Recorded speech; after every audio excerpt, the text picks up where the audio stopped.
et l'enquête semble avancer vite après ce carnage découvert dans un appartement de Meaux en Seine-et-Marne. Un quintuple homicide, une mère et ses 4 enfants retrouvés morts. Robin Dussen, bonjour. Bonjour. Vous avez travaillé sur le début de l'enquête ce matin pour Europe 1. Le père de famille a été placé en garde à vue et il a été également hospitalisé en psychiatrie. Ah oui, le drame s'est déroulé hier, le jour de Noël. Ce sont des voisins s'inquiétant de l'absence de réponse de la famille qui ont décidé de prévenir la police. À l'intérieur du petit appartement situé au rez-de-chaussée dans le quartier de Beauval à Meaux, les policiers de la brigade anticriminalité ont découvert une scène d'une très grande violence. C'est ce qu'a détaillé le procureur de la République, Jean-Baptiste Bladier, en conférence de presse ce matin.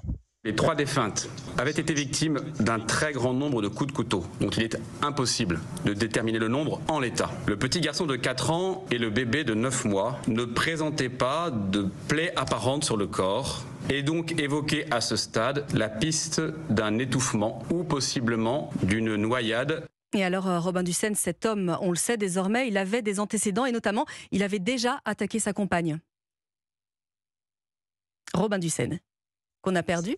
Robin ? Oui, je suis de retour, voilà. Excusez-moi. Alors, donc cet homme, on le disait, il avait des antécédents, il avait déjà attaqué sa compagne.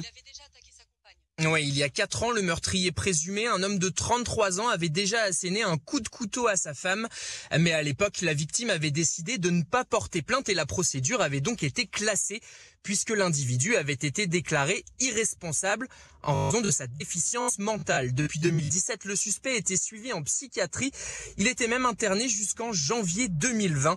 Les enquêteurs ont d'ailleurs retrouvé des ordonnances de tranquillisants au domicile de la famille. L'enquête a été confiée à la police judiciaire de Versailles. Une information judiciaire a été ouverte pour homicide volontaire sur mineur de moins de 15 ans et homicide volontaire par conjoint. Le meurtrier présumé encourt la réclusion criminelle à perpétuité. Les explications de Robin Dussen pour Europe 1.